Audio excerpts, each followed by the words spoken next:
Okay, the private group is basically a place where people can talk as atheists without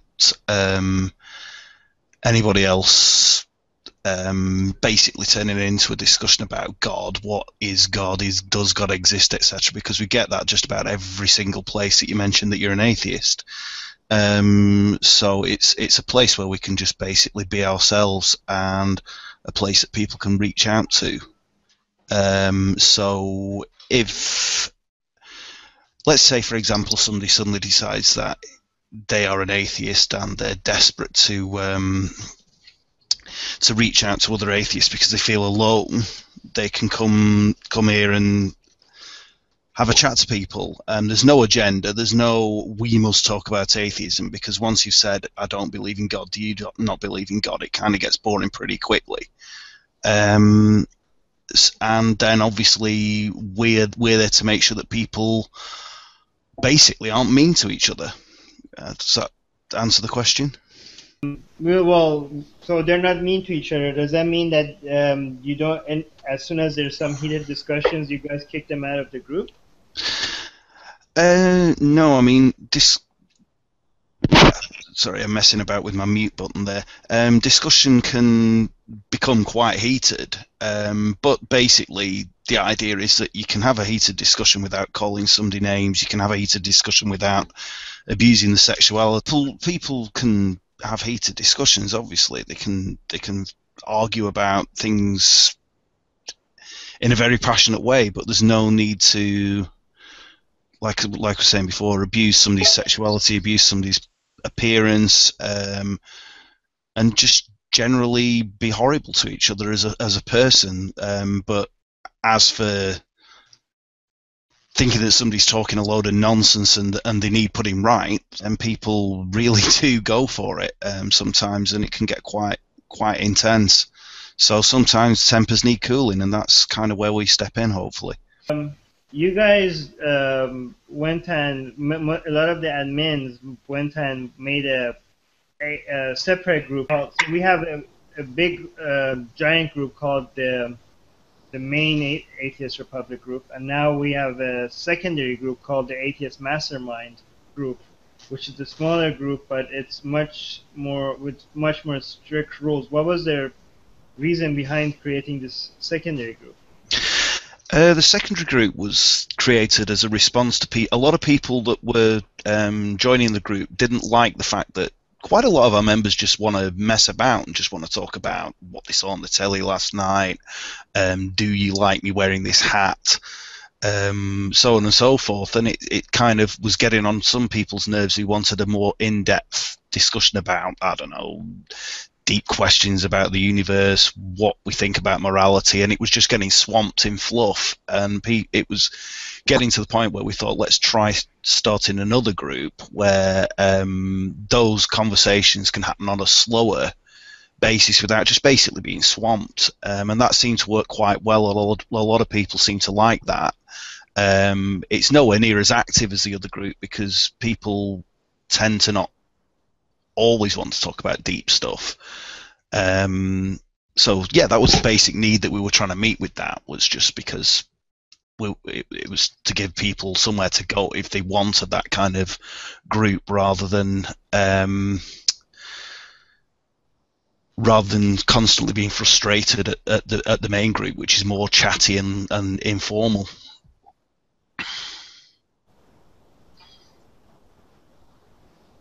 And why is it that we don't allow? It's only for atheists, this group? Why is it that we don't allow?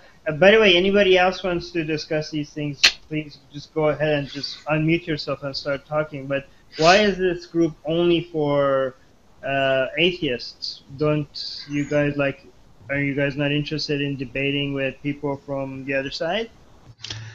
Again, the group was set up primarily to give people a place of refuge from that, as it were.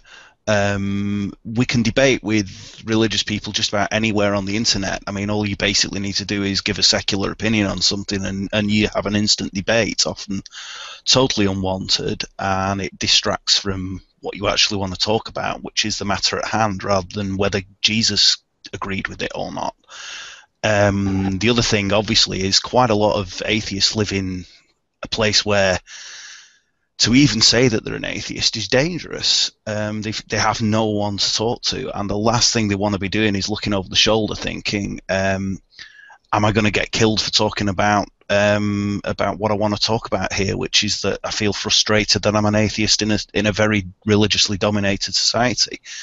And a lot of our members actually have nobody else to talk to, and the last thing they want to be doing is being bombarded by people telling them they should be believing in God, when they just want to talk to other people that don't.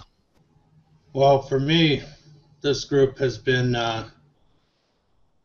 pretty amazing. This is the first online interaction I ever had with people that I don't normally associate with in my day-to-day life. I've never been around a lot of educated people. I've never been aware of sophisticated argument, or it's been a huge learning curve for me. Last 2 years I've been playing catch up as a ninth grade dropout.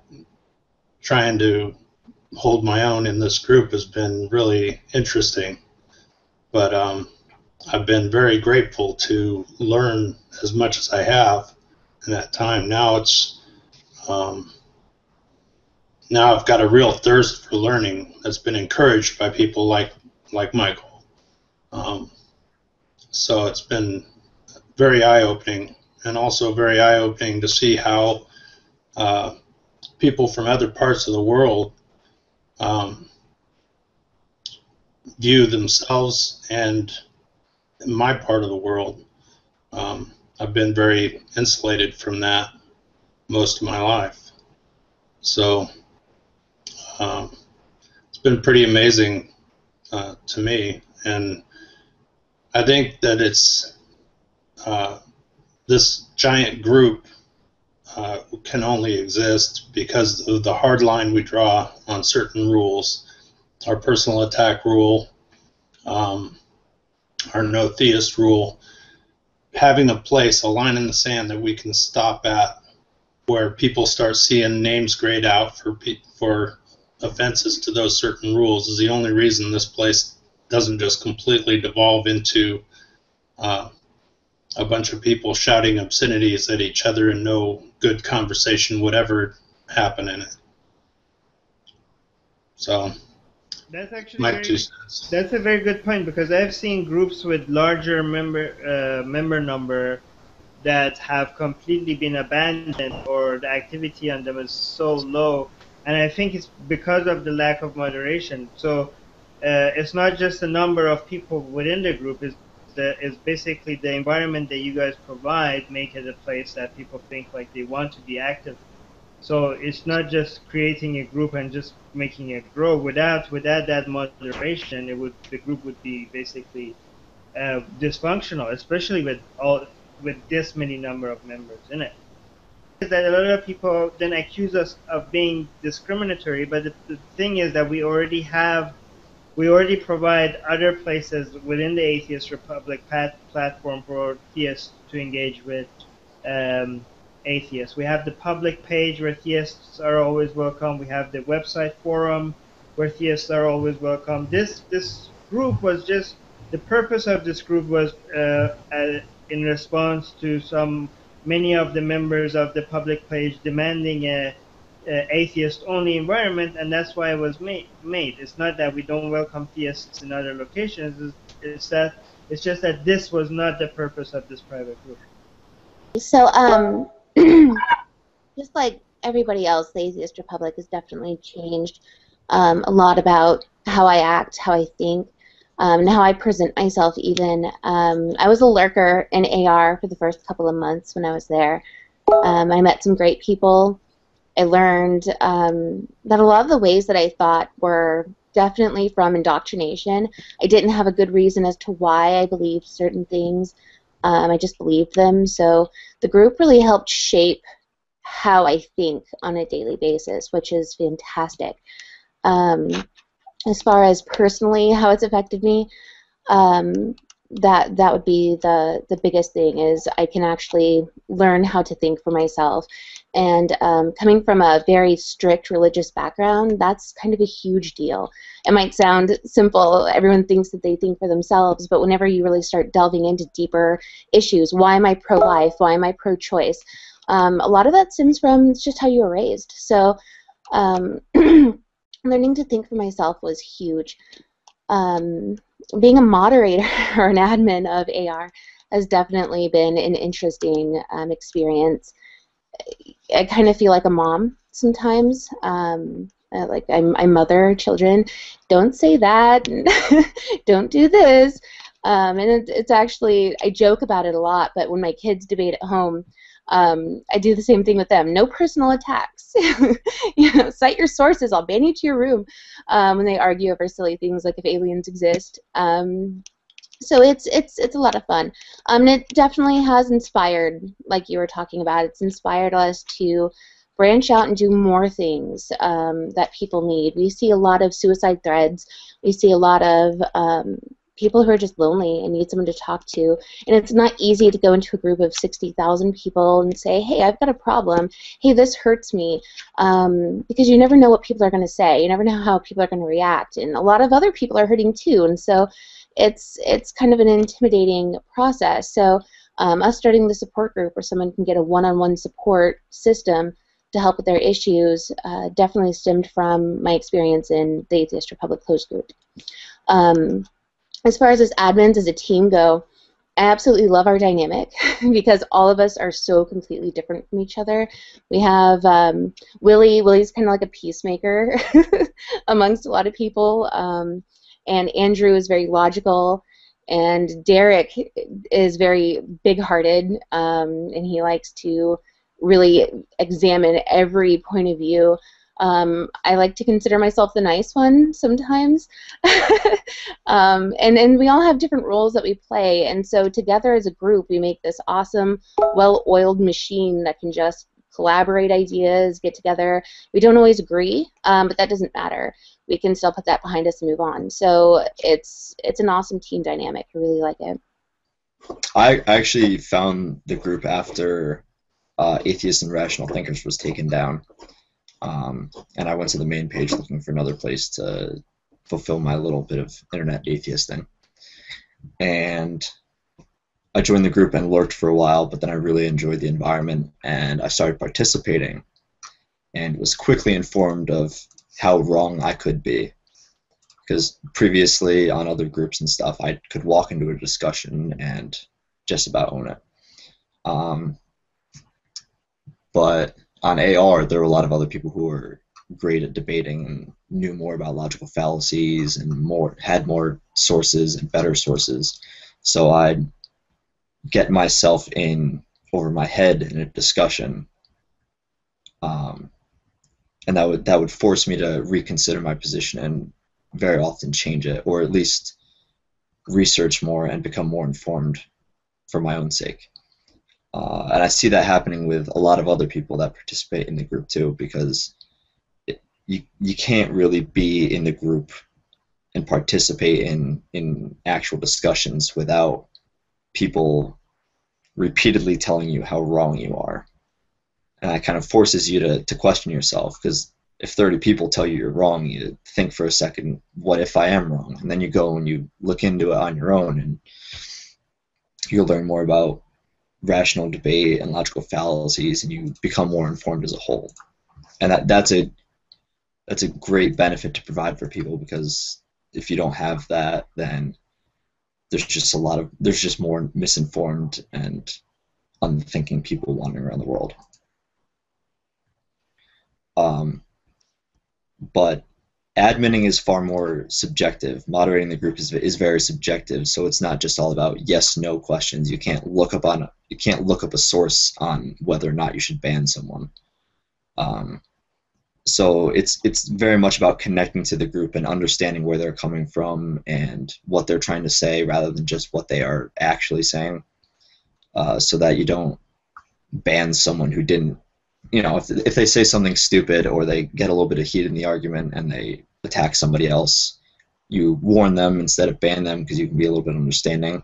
Or if you get the impression that they're just there to be an asshole, you can ban them. You can kick them out right then and there because they're not adding anything good to the group and they're just causing issues. It's about emotionally connecting and reading members of the group and what they're trying to do, rather than just what the specific words they're saying. Yeah.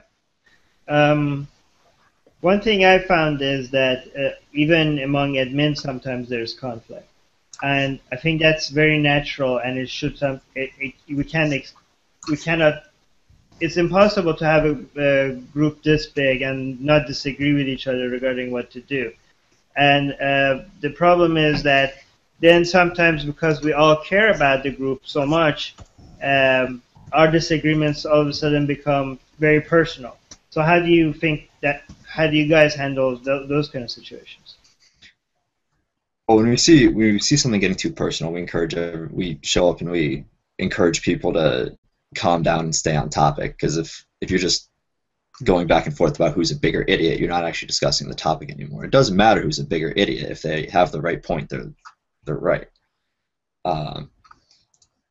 So if needed, we kick someone temporarily, give them a little cool down period, or we encourage people to block each other if we don't think they'll ever get along.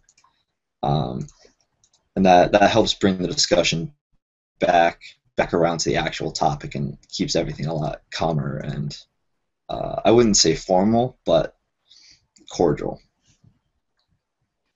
In terms of developing the way or developing arguments or kind of the way that you think about things, the group has been really one hell of a sounding board for me. Interacting with people from different parts of the world,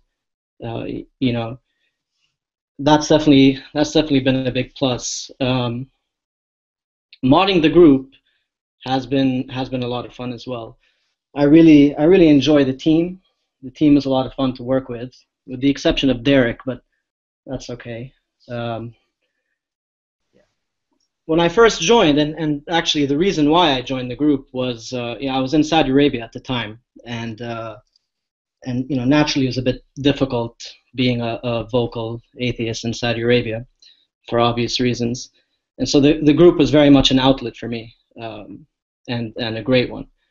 What later on ended up happening, and the reason why I use the name Andrew Wigginton, which isn't actually my name, nor is that actually a picture of my face. I'm just a bit better looking than that. But is because someone actually came into the group back when I was modding the group using my actual name, and followed me home, basically, sent me an email letting me know that if I were to continue making posts of that nature, contributing to this kind of content, that it would be problematic. It was a death threat, essentially, which I definitely want to call that a positive experience. But it was something that kind of shaped the way that I started dealing with the group. The rule that we have against theists, which you brushed on earlier, Armin, in terms of it not being discriminatory, in a sense it is. We are discriminating. We are saying we don't want theists in the group. But to your larger point, we are accepting of theists in other forums that we manage. But in this particular group, at least for me, and I'm sure others like me, you would need a sort of a haven, beyond just the ability to speak about religion or what have you, or whatever it is, without kind of a theistic context to it. So just strictly in terms of security, people coming to this group and knowing that they could have a safe haven. And so that experience definitely shaped the way that I ended up kind of modding the group. I became much more protective of that rule in that sense. Yeah, and actually being in that position, I think I would assume kind of reminds all of us how important the group is. I mean, I used to be in Iran. When I became an atheist, I didn't have anybody to talk to regarding my views. I mean, at least out in the open. That's the whole reason why I started an online group, to be able to find people, to be able to talk to them privately without being afraid of getting killed for it. we now have many thousands of people that have met each other that wouldn't have otherwise. We have so many people that have considered new ideas, that have reconsidered their views, changed their own views, have been able to now discuss their opinions in much better ways. And we're not talking about a handful of people. We're talking about thousands of people that we have had that effect on, just because of what you guys are doing every day. This is not something small. Like sometimes it feels like, oh, it's just a Facebook group, but if you could see if you could see the effect that you guys having on outside of the internet, like you have to consider how it would look like if it was an offline activity. It would look like you guys basically managing an entire city, and you have an entire city of people coming in and talking to each other every day. Every second, there's a new comment on the page. These are real conversations. Just because people are typing it on a Facebook group rather than talking face to face doesn't mean that these are any less meaningful. Armin, if I may, I kind of want to ask a question to the other admins, and you included, of course. Can you guys all hear me? Can I get some nodding heads? Yeah? Okay. So I think something that we tend to struggle with, or I tend to struggle with, I won't speak for anyone else, is exactly what kind of content or what direction we want to steer the group in. And it's both a curse and a benefit of the group, in that we kind of allow people to speak about whatever it is that they want to speak about, and and that's allowed for conversations about anything to happen, really.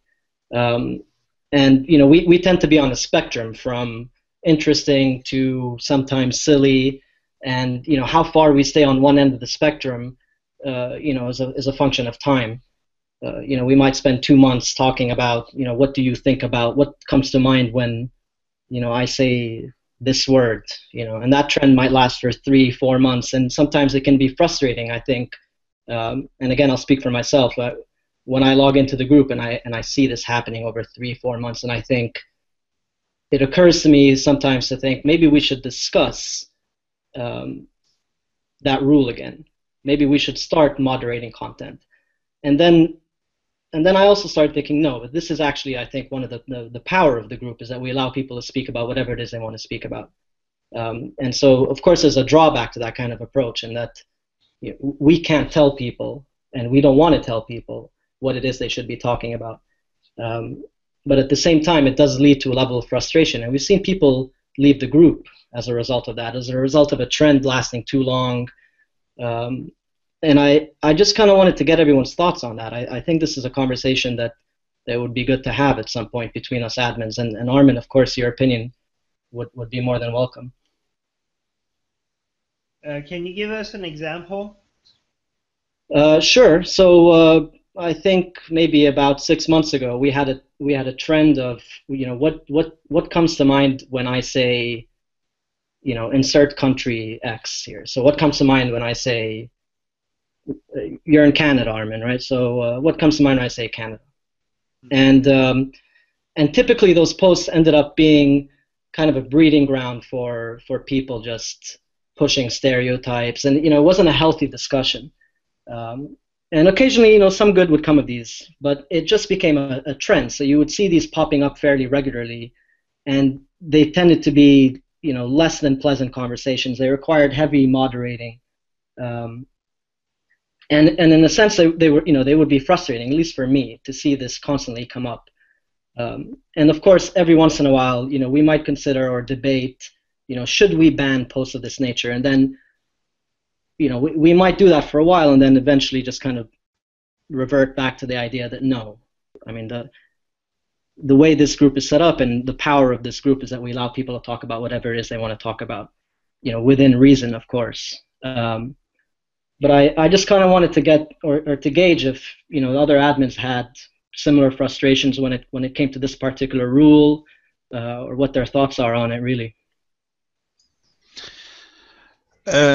Yeah, I mean, we've discussed this many, many, many times in private chats over the years, and the one that really bugs me is say, for example, people start sort of going, hey, what do you think of the tits on this, and basically post pictures of a half-naked woman, and that's basically it. And all they're trying to do is just get people to go, yeah, she's horny, I'd bang her, and there's no sensible discussion can come from that.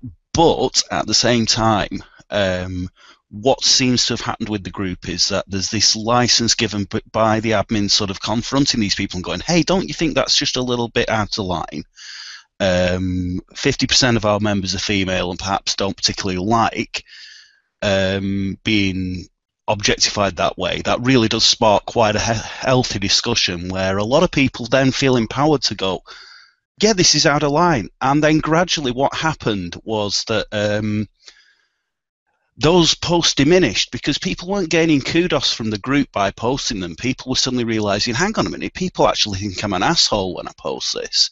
People actually think that I'm not a nice person because I'm posting this thing and people are turning on me. And a lot of people fed back that they were really pleased that we'd sort of taken that stance of not necessarily banning the people for posting that, but actually confronting their attitude and challenging them on that. And people then started feeling empowered to do that themselves. And in some way, my knee-jerk to just go, this is a foul post, delete it. No, hang on, I'll leave it and see what happened, actually works really well for the group in the long run.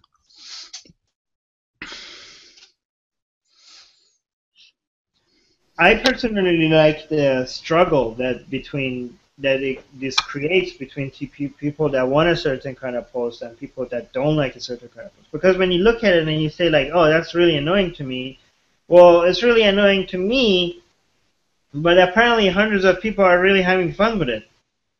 Yeah, that's a good point. So why? I don't think the right answer is that we should ban it or we shouldn't ban it. I think the right answer is that we should do what you guys are doing, to have the people that don't like it argue against the people that do like it, and that's how a republic works, right? So, and I think it's good that we don't have a standard solution that, oh, as soon as something is, like every time something like this happens, we don't have like a carpet, like a one answer to all these solutions. Every time we have the admin listening to the members and then just arguing against each other to come up with an answer. And I think that struggle is what you want. You don't want an obvious answer to these. That's how every republic or democracy works. For example, when people in the real world, when people start denying the Holocaust, right? So you say like, should we allow that or shouldn't we allow that? Then you have people from both sides. Like people say, if you don't allow it, then people that that want other speech to be limited, they say like, why are you allowing this to be limited? But why not why aren't you stopping people draw Muhammad, right? So if that is limited, this should also be limited, right? And then, but other people are saying, well, that's something that is proven to be true. Like you have people discussing it, and then you come up with a conclusion. But I don't think that we should have like a definite answer that as soon as something is annoying, we should ban it, or we shouldn't also have a definite answer that we should allow everything. I think it's good that we find ourselves challenged to come up with a solution to each one of these problems. Sure. I'll bore you guys again with just one more minute of me talking, but I think kind of where I stand on this, I agree with everything you said, Armin. I don't think we should be restricting content. I don't think we should be telling people what they should be talking about or should not be talking about. But I think my stand on this, and this kind of keys into something that you said earlier, is that we really do have a wide reach, and there's an impact that we have on several thousands of people, and that might be more or less actually depending on how many people are active. But And so a part of me is always keen on maximizing the value there in terms of that outreach. You know, and it's a bit me trying to mold the group into a discussion that I want to have, obviously. So there's my inherent bias there. You know, we all kind of join a group and we want to talk about things that we want to talk about. I'm not personally interested in talking about what someone thinks about, you know, Canada or India or whatever. I mean, these aren't discussions that I want to have, and I'm admitting to this bias. I'm admitting to when I come in and I see posts like that, I'm frustrated by it. Primarily because I would never have these conversations, and secondarily because I'm aware of the impact and reach that we have, and I'd like to see that maximized in terms of value, right? So more quality rather than quantity. But having said that, that's not what we're supposed to do as admins. You know, we should be, in my opinion, of course, pushing the group in a certain direction, a more positive direction, kind of creating and fostering debate about, you know, whatever issues. But at the same time, we're there to just moderate the group, to keep it civil, to keep the discussion going, to keep it positive, to keep it active. And so the question that I asked earlier was, I was kind of hoping to key into how some of the other admins kind of dealt with that, if they did at all. You know, knowing that they had to be objective when they came into the group to moderate, and there was a strict set of rules that we need to follow, while still being aware of the fact that, you know, we all have our inherent biases or leanings towards a particular form of conversation or type of conversation. But that's pretty much where I would stand on that. And so I'll stop talking now and hopefully stop boring you guys too. No, this is great actually. Who wants to respond to this? Oh, Will.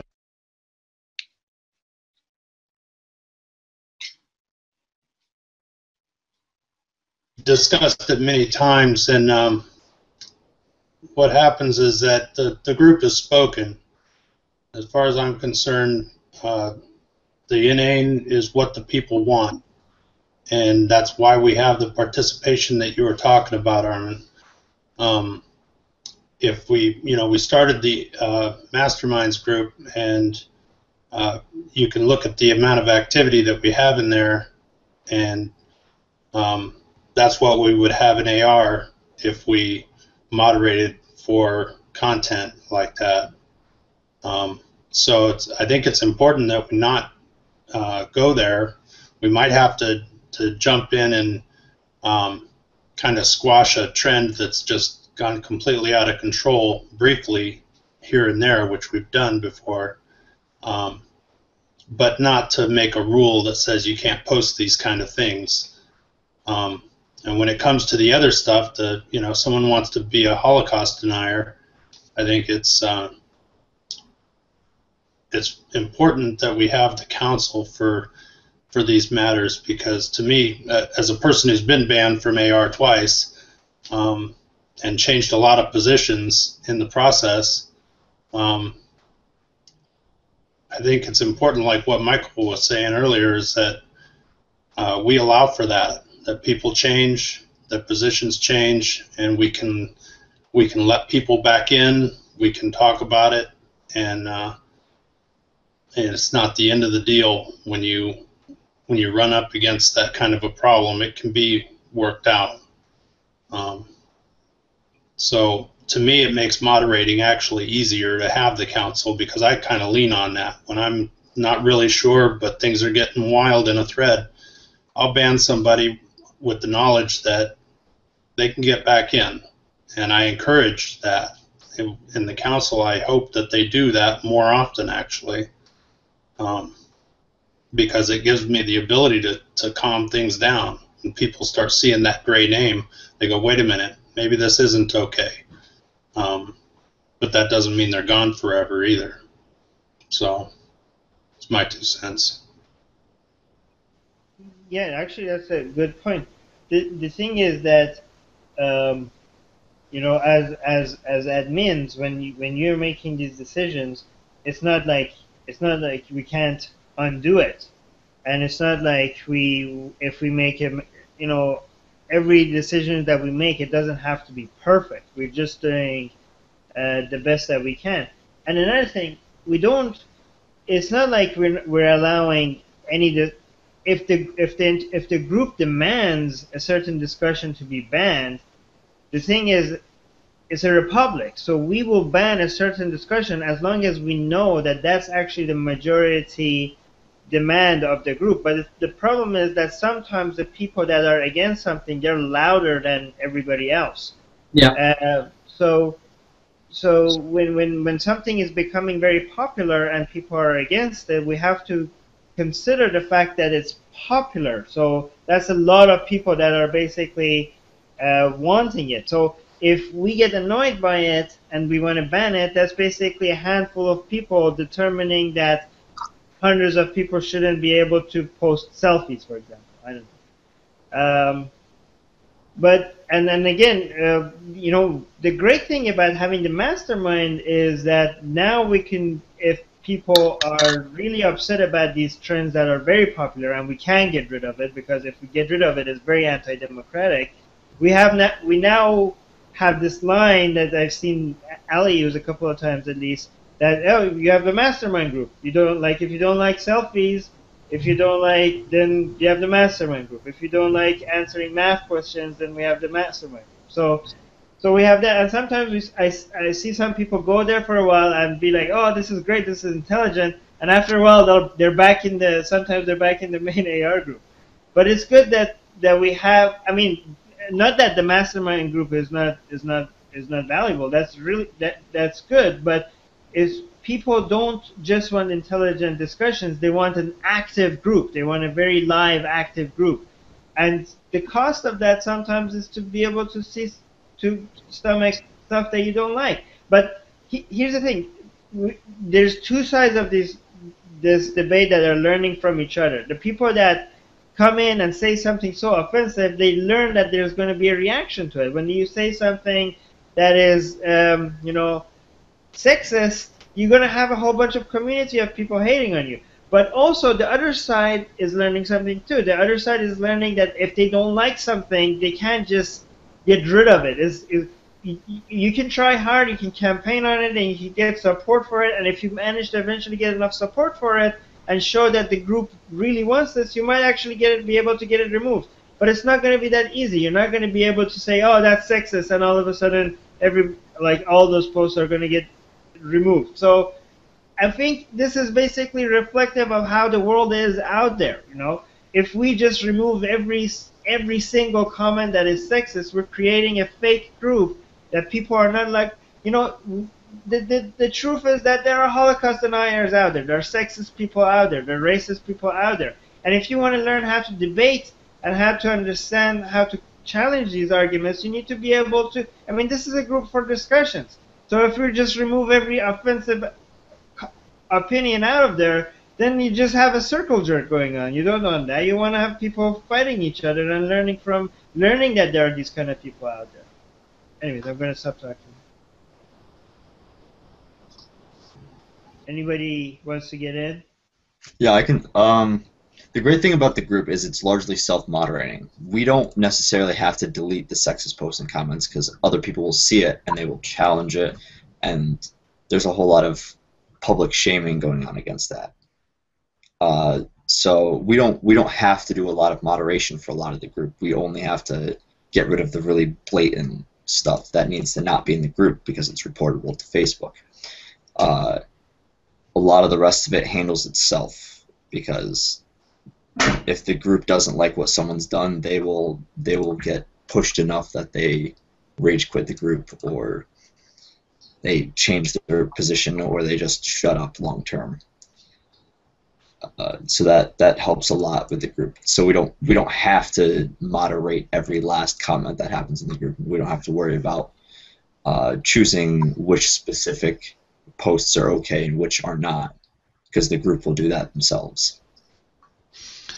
Yeah, I'd piggyback on the back of what Michael's just said. I think one of the nicest things I've ever seen happen in the group was a guy was really, really, really homophobic. I mean, to the point of, I just hate gays. I hate them. I hate them. I hate them. I hate them. You can't change my opinion. I hate them because I just hate it. It's disgusting.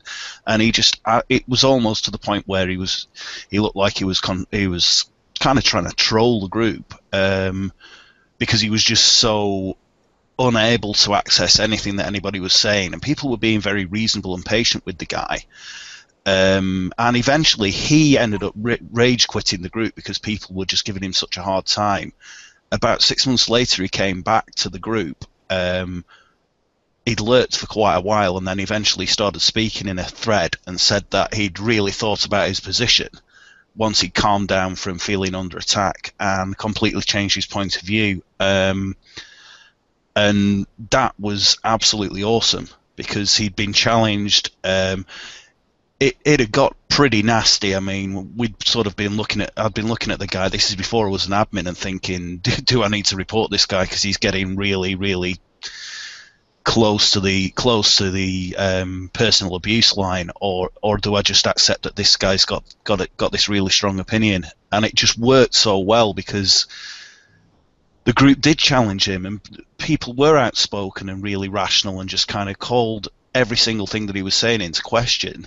And like I said, he obviously had a chance to go away and reflect on his attitude, and realise that maybe he was being totally unfair to a whole group of people. And I don't know. I mean, that to me is the power of the group, is when people are prepared to absolutely stand their ground on an issue that they feel powerful about, feel passionate about, but at the same time know that they can't just go, "Hey guy, you're an asshole," and then just give him a stream of abuse, because they know that they've got to focus on what the guy's actually saying, rather than the fact that they don't like him very much, or they'll get banned.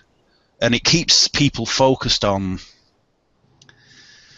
the issue that the person's coming up with, the views that the person's coming up with that they don't like, rather than focusing on the person. And to me, that's the beauty of the way that we have them in the group.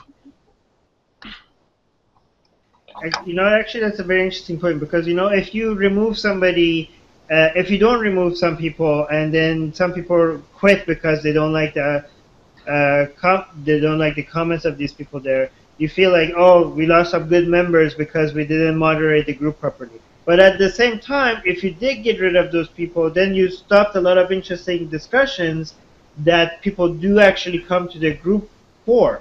So it's basically about, we shouldn't get really influenced by people leaving the group because they see things they don't like. That shouldn't really influence us, because a lot of people are in the group because exactly those debates that these people start.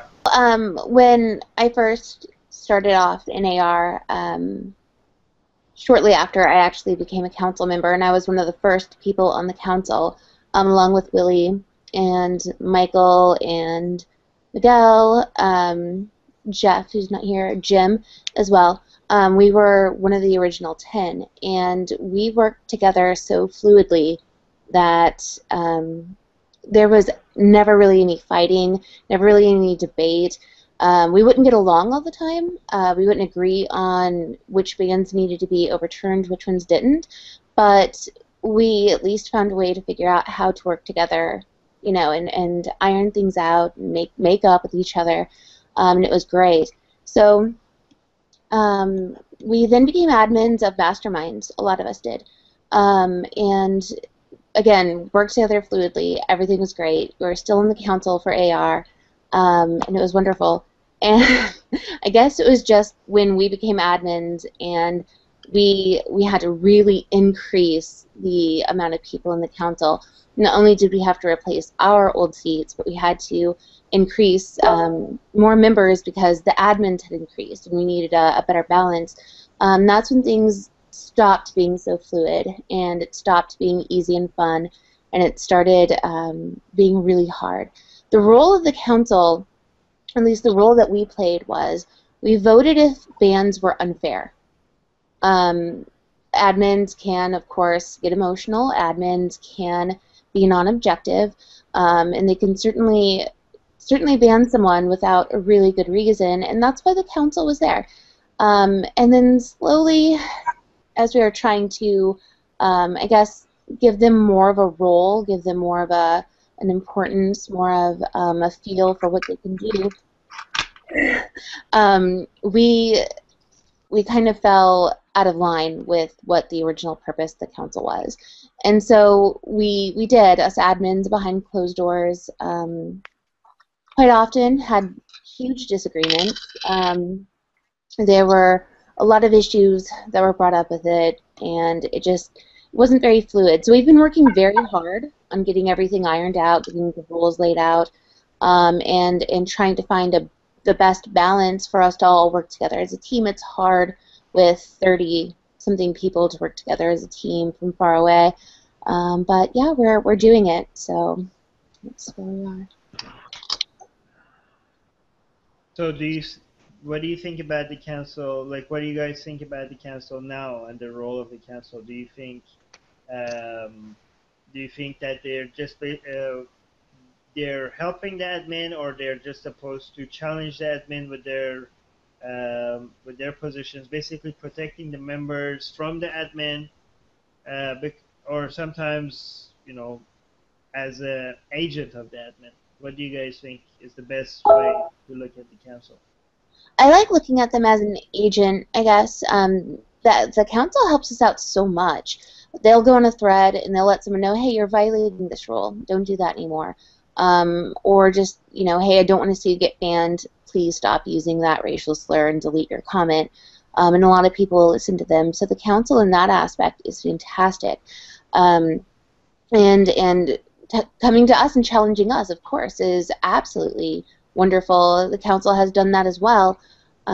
So I think that as far as that role goes, I would love to see that continue. But it's definitely, like I said, hard with 30 people to really do that in a good way. Anybody else has any thoughts on this? Oh, let's see. Yeah, go ahead. Yeah, sorry, did I cut someone off? No, go on. Okay. I think when the council first came together, the idea that we kind of all had for it was that it would serve to keep us in check, really, as admins. Because it can become very easy. So, for example, there's a reason why I don't moderate threads on Palestine, because I know that I won't do so objectively. I know it. And so I avoid those threads altogether. But if you were to assume that I didn't take that approach and then I moderated those threads and I turned it into a personal playground, I could ban people left and right. And so the council was kind of brought in to counter that. To make sure that we stayed in line and did what we were supposed to do, and in a sense keep us objective by representing the group as a whole. And so, Ali mentioned earlier that it was a I'm not sure I'm using the right words here, but that it was a bit more harmonious in earlier iterations of the council. And I actually think that harmony isn't necessarily a good thing in terms of the interaction between the council and the admin group. And I'm not saying that we're not harmonious now. I'm just saying that I do think they should challenge us. And Ali did say that as well. I do think that we should have some conflict. I think the problem becomes when the challenge, we're not too sure where we're headed with that challenge. What are we being challenged on, and why? Is it in line with the larger group agenda? And if so, what is the group agenda? And I think this is where we have a bit of an issue, kind of aligning opinions in one direction. I don't know if that made any sense at all, but that's kind of my take on this. Well, I was just thinking about what Andrew said about how he doesn't participate in Palestine threads, and the wisdom of knowing our own weaknesses as far as things we could be biased about. There's another thing that brings up to me, though, that I gotta start questioning myself more on what threads that I'm going to participate in, because having an admin involved and opinionated, engaged in the conversation, can affect how other people feel the freedom to really engage the way they would if an admin wasn't present, especially if that admin is on the other side of the argument than they are. People could feel like just being there and being involved in the argument could be it's bound to affect the conversation. I tend to not avoid threads because I think I might have a bias. I try to be aware of any biases I may have, and I'm aware that my participation in the thread may affect how others participate, or if they even do, because I'm an admin. So I try to be more lenient in threads that I participate in, especially the more typically heated threads, like circumcision, gun control, abortion, and especially Gaza, because everybody gets very heated on that topic. I do find myself wanting to avoid threads that that tend to become heated, because I've had the discussion 1,000 times. It never gets anywhere. I don't want to have it again. So I tend to stay out of threads for that reason, just because I don't find them productive. But I will watch the thread and look out for people breaking the rules, and I make a point to enforce the rules, especially on people that I agree with. Not just to make up for bias, but because I don't want. It's probably because of my bias. I don't want my side of the argument to look bad because people are breaking the rules and being assholes. Not necessarily the right thing to do always, but it does still help to keep it within the rules. I'm not going to let anybody slide because they're on one side of the argument or the other. And I'm not going to let anybody slide because one person started or the other. So I think as long as we're aware of our opinions and our biases, and we take it upon ourselves to handle it how we feel fit, that does a pretty good job of preventing the issues. I think after a while, admitting a group like this, I feel like it's a great practice on how not to take things seriously. I have gotten so many hate mails and so many death threats in the past 3 years that I feel like it's hard for me to now get offended or really upset over anything if anybody says to me. It's just been so I feel like you guys as active admins should feel that way now too, because you have seen basically everybody say anything. I think it's hard. It's hard for you guys to. I mean, you must have seen so much ridiculous arguments and so many people accusing you of so many different things that is hard for you guys to get emotionally upset about any sort of arguments. Or is it still? Do you still see something that is just disgusts you sometimes? Yeah, that still happens a lot. I mean, I don't know about the rest of you guys, but people piss me off all the time. It's just, you just kind of have to step away from it. I mean, the moment I realize that's going on, I have my blanket warning, which is, be civil or be removed, and I step out. And when I know that I'm no longer going to be objective, I'll post in the council group or in the admin group and say, guys, does anyone want to take over on this thread?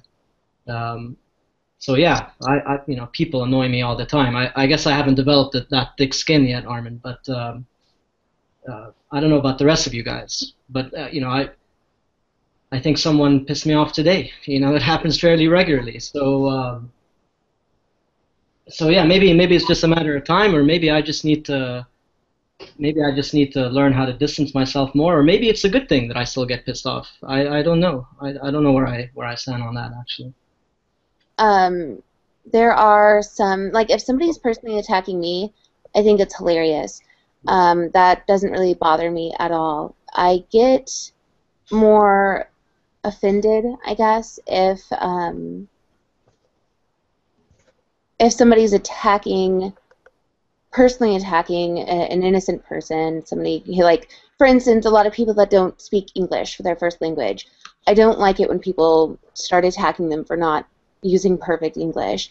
But it doesn't make me angry. Like, I'm going to ban you, you're a horrible person. I don't know. I don't like it.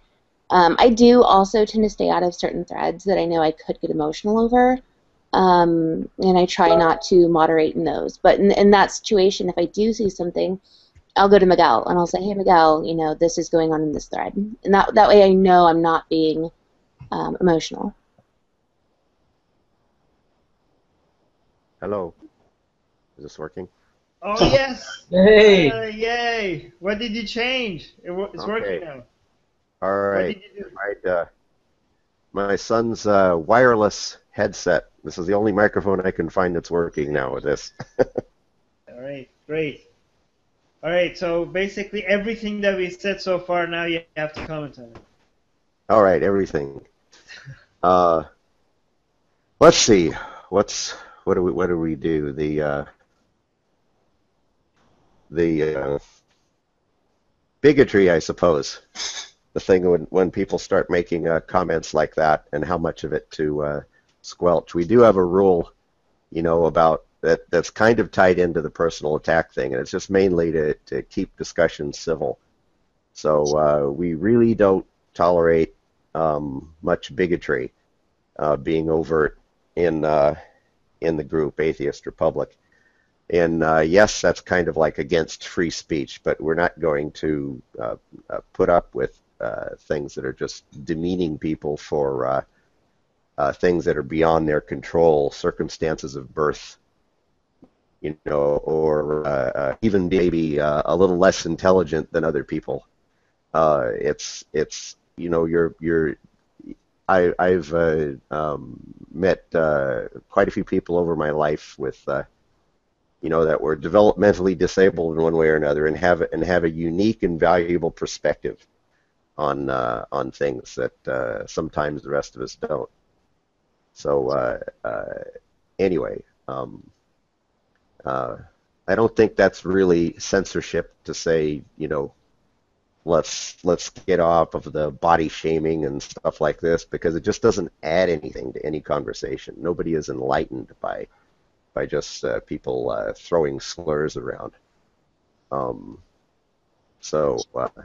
Anyway. Well, I think people get enlightened that it's common. I think if, for example, if you try to limit Holocaust denial, I think a lot of people wouldn't know how common that is.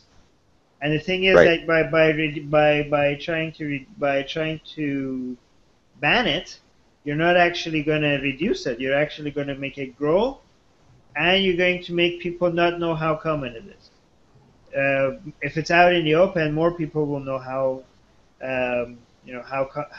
important of an issue this is, and that they need to fix it.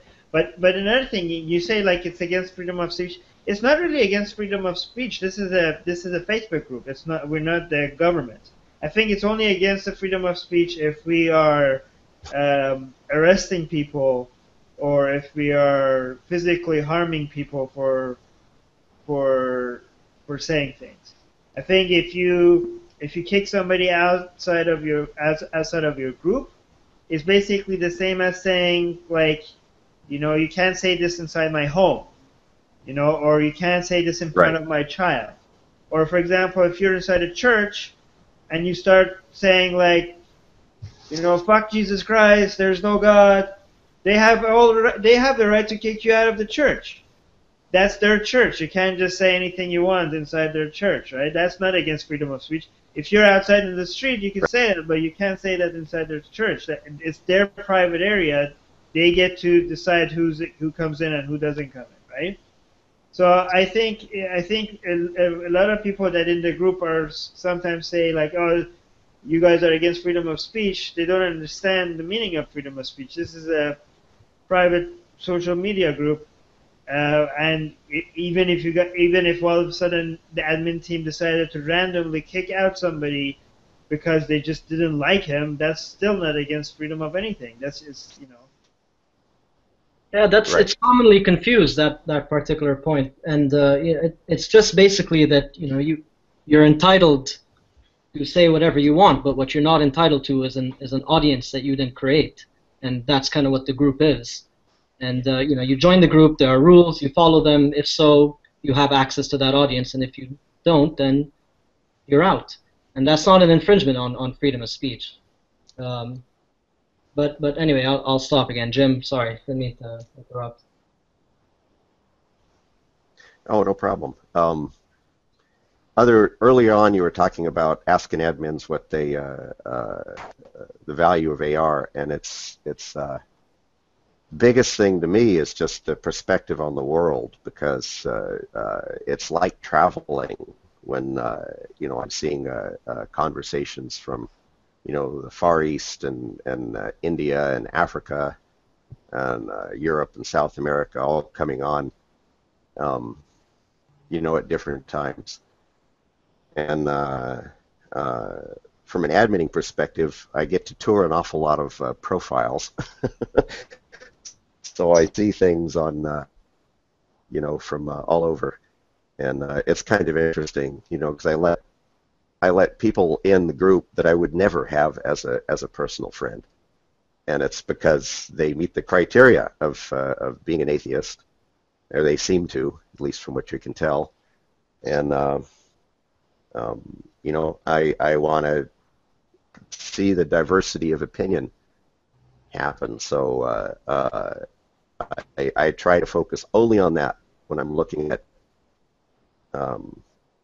profiles to admit. It's just, are they an atheist, or are they a robot troll? There's some of those are pretty obvious, but if they aren't, anything that's not obvious, I usually don't ban outright. I just kick out, say, all right, they can try again. And maybe another admin will see them and let them in, or they'll catch me at a weak moment, or if they're very persistent, then if I'm really doubtful about it, I'll send them a message, but I rarely go that far. But anyway, it's the seeing people from all over the world is the biggest benefit to me, and outside my normal box of culture, I've learned quite a bit more about the way things go on inside the Islamic world, for instance, from all the people we have that have lived that. And, I have a better appreciation for just what we can and cannot expect in, international relations. So I'll hand it over. That's a very interesting point, because it's something to read about, like, oh, in Iran, this is how atheists would be treated, right? And then you read it in a book, or you read it in the statistics. But it's another thing to somebody, now you're talking to somebody that is said something in public, and now he's in trouble, and he's like talking to you guys about it. That's a completely different experience to be able to have, and it just gives you a lot more perspective. And a lot of atheists in the West, they have some concerns, and then atheists in the East, and they have their own concerns, and then when they meet and they learn each other's concerns and how different it is, and it gives you a much broader perspective about the role of secularism, religion, and everything, and culture and everything else. It just broadens your perspective in such a great level, more than. You're right. That's so true. And sometimes a lot of atheist activists, especially in the West, forget how they fight over things that are important, but they forget how so many other important issues are there, and how how religion is influencing some other people's lives in a way that they could never even think ever would be imaginable in where they're living. And and it sometimes encourages people to speak out a little bit more, and sometimes shifts people's focus when it comes to activism from things that they used to think it was important to other things.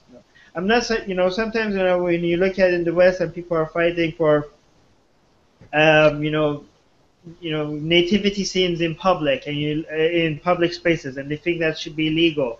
And I understand how important that is, but and then you see that people are being in another country, people are being, killed for being gay, and I'm not saying people shouldn't fight for keeping nativity scenes out of public spaces in the West, but it helps to remember that some people somewhere else are paying a much, much bigger price from religion. The cost of religion is a bit more in some other places, and if you're fighting against these things in your area, it helps to sometimes at least a little bit know about these other issues that other people are having in places and talk about it as well. And I think our group has done a really good job at making concerns of people that are thousands of miles away feel a little bit closer. Anyways, I'm going to lead someone else. Yeah, I was just thinking about what Andrew said, and the question of how emotional we get. I found it interesting when he said that he got angry all the time, because I've never seen it. So I was thinking about my own anger and when it comes up and when it doesn't. And, in the course of being an admin, I never feel anger. That's just doing stuff. But when I get angry, it's about when I'm actually entrenched in a position and I have some fears making me angry about my position. It probably means it's not justified well enough, or I'm not doing a good enough job of justifying it. That's how I start to feel anger, is through fear. And I should look at that more often, because I do get real angry in threads when I'm arguing and fighting with people, and even in conversations that we have in ARC or ARM, just between us, if we're disagreeing about things, I can get upset about that kind of stuff too. But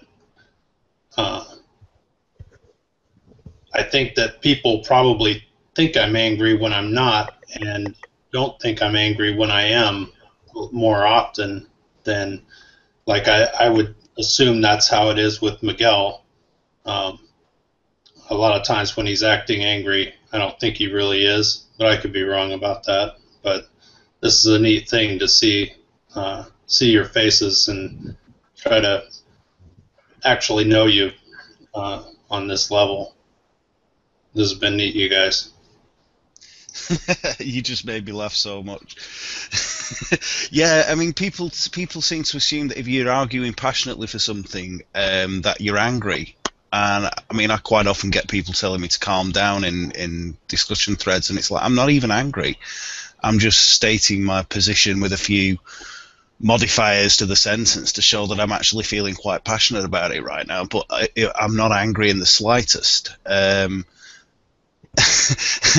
I think that's the drawback to text communication sometimes, is people assume a tone of voice that isn't there. I think that's quite common amongst Facebook interactions, more so than anything else. I would imagine everybody's felt that. I think what might be a good idea as well is perhaps to run a thread, sort of like an Ask the Admins kind of thread, where, right, post your questions and we'll try to answer them, and we'll go through like a short list of interesting questions that people have asked us and maybe discuss those. That might work as well.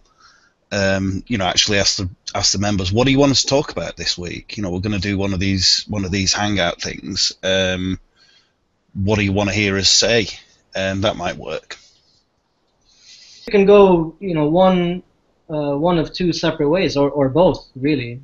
So one would be just us admins getting together and talking about, things like you mentioned earlier, maybe Palestine, which I probably won't be around for, but anything else, maybe. And then a second one, to discuss ongoing moderating issues. I mean, if there's anything that we want to discuss, so maybe, debate a rule or a rule change, or, maybe we could split it up in that sense so that we can have discussions about, things like ISIS and the encroachment on Iraq and Syria, things like that, and a separate discussion as well about, moderation and the ongoing challenge that is, or both.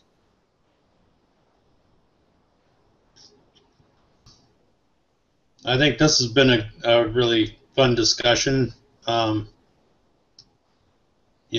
of the above is probably in the cards.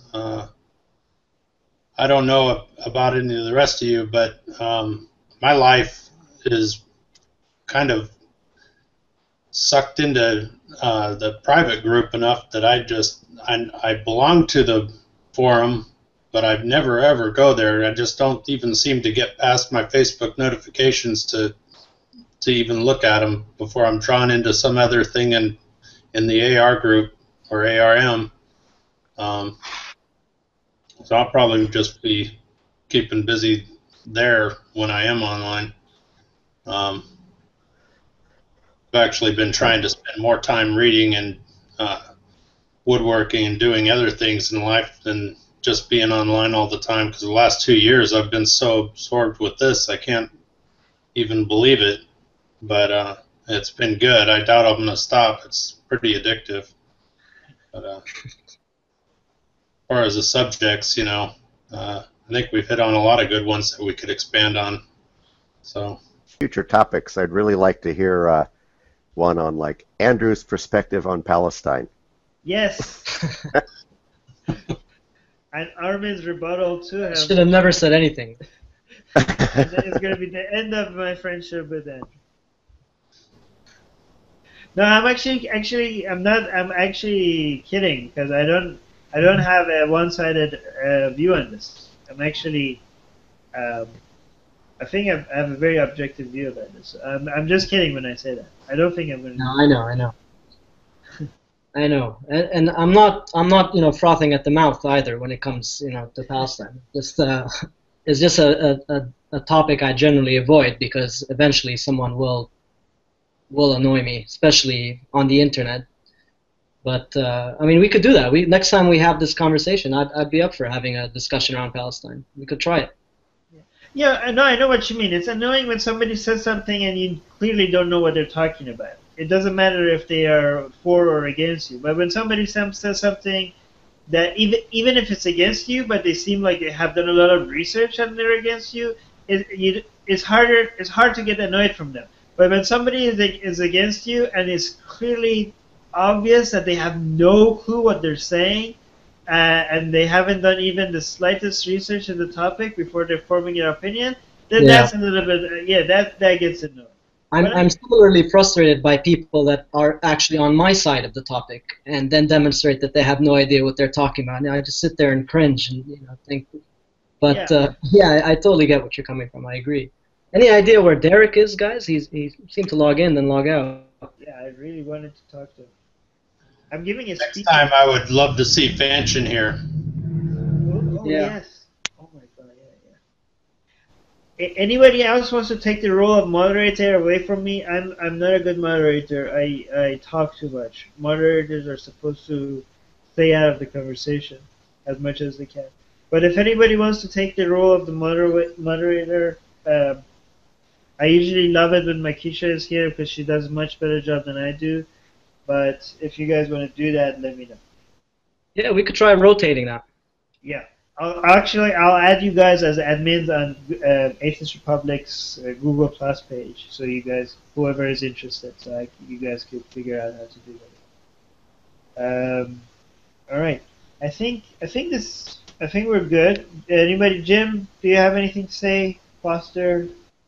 Nope. I think we've gone long enough. Thanks. Yeah. It was a great chat. Sorry again, guys, for the mistake at the beginning. I think we lost a lot of viewers.